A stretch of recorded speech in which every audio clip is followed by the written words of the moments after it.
Bienvenue dans cette revue de presse maghrébine et on l'entame avec le quotidien arabophone Al-Ahdath Al-Maghribiya. Ce dernier revient sur le message adressé par le roi Mohammed VI, président du comité Al-Quds, au secrétaire général de l'ONU, Antonio Guterres. Le souverain y a exprimé ses sentiments d'inquiétude et de préoccupation suite aux informations récurrentes concernant l'administration américaine qui affiche sa volonté de reconnaître Al-Quds comme capitale d'Israël et d'y transférer l'ambassade américaine. Le souverain a également estimé que toute atteinte au statut juridique et historique d'Al-Quds risque d'attiser les tensions, hypothéquer les chances de paix et accentuer également la violence et l'extrémisme. Les détails sont en tout cas à lire sur la page 2 du quotidien Al-Ahdath Al-Maghribiya.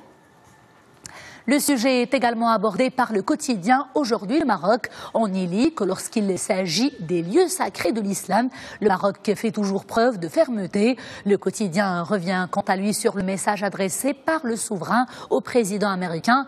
La ville d'Al-Quds doit demeurer une terre de cohabitation et un symbole de coexistence et de tolérance pour tous, a expliqué le roi Mohammed VI. Mais ce n'est pas tout. Sur instruction royale, le chef de la diplomatie marocaine, Nasser Bourita, a convoqué hier la chargée d'affaires de l'ambassade des États-Unis à Rabat, ainsi que les ambassadeurs de la Russie, de la Chine, de la France et du Royaume-Uni également, en tant qu'État membre du Conseil de sécurité de l'ONU, et cela pour débattre bien évidemment de ce sujet.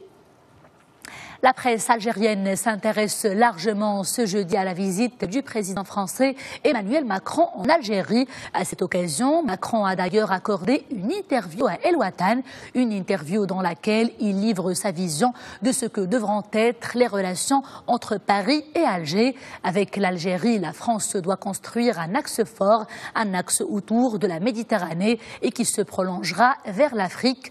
Par ailleurs, sur le passé colonial et ses propos sur le crime contre l'humanité, Macron a assuré que ses convictions sur ce point n'ont pas changé depuis qu'il est devenu président de la République française.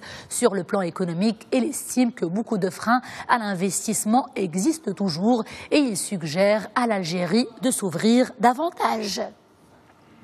Tension sur le pain à Bjaïa, gros titre ce jeudi sur les colonnes du quotidien Liberté Algérie. Ce dernier nous parle de la grève surprise observée par le boulanger de cette wilaya, la wilaya de Bjaïa, depuis avant-hier.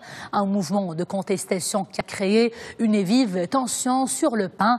La grève n'a pas seulement pénalisé les foyers, mais également et surtout les restaurateurs et les cantines scolaires de la région.